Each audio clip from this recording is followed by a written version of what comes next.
Nii, kuule, Tšau. okei, ma sain aru, sul oli mingisugune, mingi pakkumine oli, eks ju siin. Mis see on siis sul? Pisuhänd. Pisuhänd on pealkiri. Teha nagu korralik lavastus, et saab kohe mingi paarsada etendust.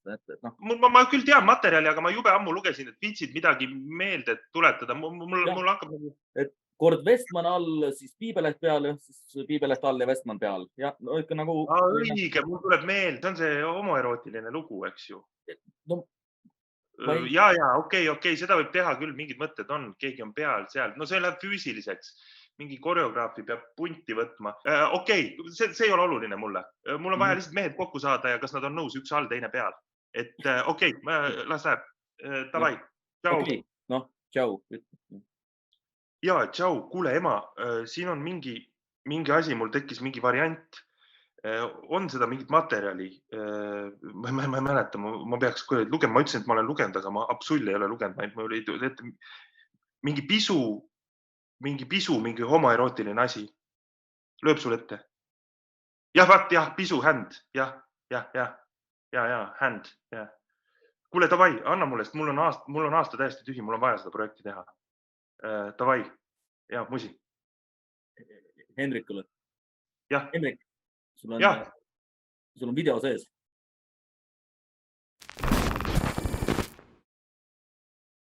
Tere!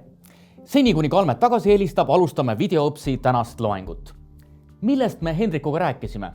Me rääkisime Eduard Vilde, Eesti proosa ja näitekirjaniku 1913. aastal kirjutatud näidendist Pisuhänd. Kui teie pole pisuhännast midagi kuulnud, siis ma olen päris kindel, et teist pisut vanemad inimesed on kohe kindlasti näinud samanimelist telelavastust. Varasemast oleme juba kursis, mis on kirjanduse 3 põhiliiki. Tuletame need meelde. Esimene on selline tundeline, suured emotsioonid, nagu Artur Alliksaar, tavaliselt kirjutatud värssides, stroofides, kogu muusika näiteks. Ja jube kuulen õiget vastust lüürika, tõepoolest lüürika. Aga teine on selline jutustav, enamasti proosa vormis, tugev narratiivsus, nagu Tammsaare. Ja täpselt eepika, just nimelt eepika. Lüürika, eepika, aga mis on 3. kirjanduse põhiliik? Ootame telefonikõnesid 5334089. Mis on 3. kirjanduse põhiliik? Meil on esimene helistaja, Kristo Tallinnas, tere! Äkki on romaan? Ei, romaan on hea pakkumine, aga romaan on nagu Tammsaarel eepika žanr. Aga mis on lüürika eepika kõrval 3. kirjanduse põhiliik? Helistage 5334089 ja meil on liinil juba teine helistaja. Kristo Tallinnast, palun.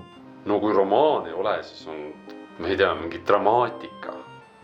Just, palju õnne, muidugi eepika, lüürika ja dramaatika. Ja võime teha kohe lihtsustuse, dramaatika ehk näitekirjandus, millest me alguses rääkisime.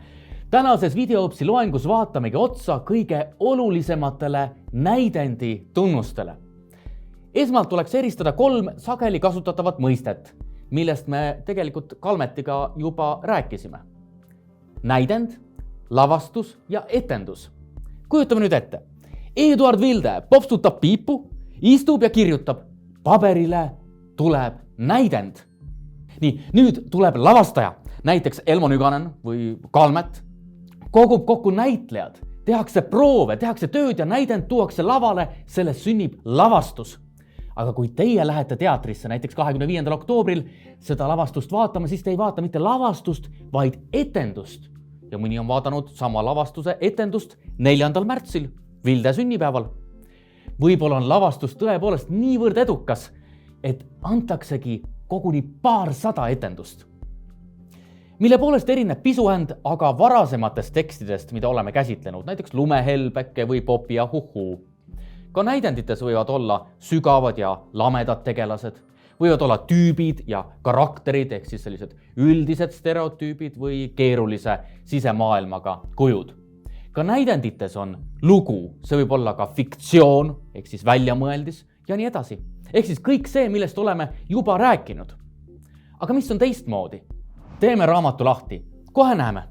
Pisuhänd on jaotatud 3 suuremaks osaks, ehk siis vaatuseks ja vaatused omakorda piltideks ja stseenideks. Mis on aga kõige olulisem?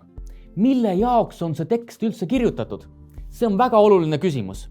Näidendid, ka filmi stsenaariumid on enamasti kirjutatud esitamiseks. Näidendid on kirjutatud lavale toomiseks. Toome veel ühe näite. Näiteks see stsenaarium siin, mis on mõeldud tänase videoõpsi sissejuhatuseks. Kalmet peab ühe osa ette kandma, mina pean teise osa ette kandma ja nii edasi. Mis veel? Näidendites ei ole enamasti jutustajat.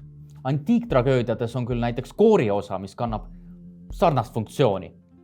Sageli lisatakse näidenditesse ka pikki remarke ehk ääremärkusi. Ka siin näeme, et on sulgudes remargid, täpsustused. Nii, esitusele suunatus, jutustaja puudumine, remargid. Mis veel? Kunas kõik aset leiab? Näidendid on olevikulised. Kõik juhtub justkui siin ja praegu, kui me seda loeme, kuulame või vaatame. Seetõttu ongi dramaatika paljuski väga sarnane lüürikaga, mis on samuti olevikuline. Lüürika kohta öeldakse, et see on monoloog värssides, mis on samuti esitusele suunatud. Üks hetk ainult, Kalmet helistab tagasi.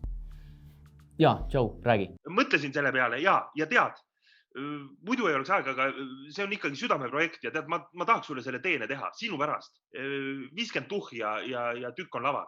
Oota, mis asja? Palju sa küsid? 50 tuhhi ja tegelikult on veel see, et ma ootan ikkagi seda, ma panin sulle juba 10 000 arve see sissejuhatus ka. Et see on ikkagi tehtud niikuinii, et see ma panin arve teile juba. Mis sissejuhatus? See, mis oli seal alguses, vaata, see rääkisime. Konsultatsioonina ma panin 10 000 pluss kõmm. Kuule, käi Kalmet.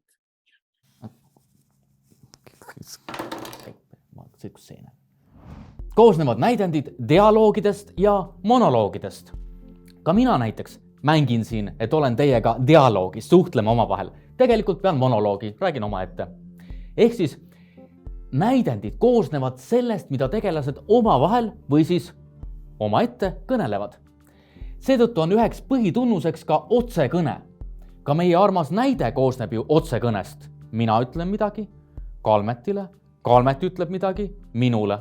Need on repliigid ehk kõnevoorud, mis vahelduvad ja nende kõnevoorude vaheldumise abil moodustubki tervik, kompositsioon. Näiteks näidend pisuhänd. Nii, rohkem mul midagi teile praegu öelda pole. Teeme kokkuvõtte. Esiteks, lavastus on lavastamisprotsessi tulemusel sündinud lava või ekraani teos. Etendus on lavastuse ühekordne esitamine. Näidend aga lavastuse aluseks olev kirjandusteos. Teiseks, näidendid koosnevad vaatustest, piltidest ja stseenidest. Kolmandaks, näidend on mõeldud laval esitamiseks. Neljandaks, näidend on olevikuline. Näidend on otsekõneline, see koosneb monoloogidest ja dialoogidest, enamasti puudub jutustaja. Kuuendaks, näidend koosneb ka repliikidest ehk siis kõnevoorudest ja remarkidest ehk ääremärkustest. Nõnda. Kuulge, aga kui nüüd nendele tunnustele pisut mõelda, siis me puutume ju näitekirjandusega kogu aeg kokku. Tegelikult me veedamegi suure osa päevast näitekirjanikena. Soovitan teil surfata natukene vestlustest, kus te ise osalete. Üritage mõelda, missugused näitekirjandusele omased tunnusjooned neis esinevad. Aga võiksite ka mõelda, mille poolest teie kirjutatud tekst erineb pisuhännast. Näiteks, kui te arutate sõpradega vestlusaknas, mida keegi pärast eilset pidu tegi, siis kirjutate te üheskoos. Aga üksi kirjutades peab kirjanik elama sisse karakteritesse, kehastuma pidevalt ümber. Aga mida see täpsemalt tähendab ja miks ma tahan just pisuhända lavastada? Sellest räägime järgmises videoõpsi loengus.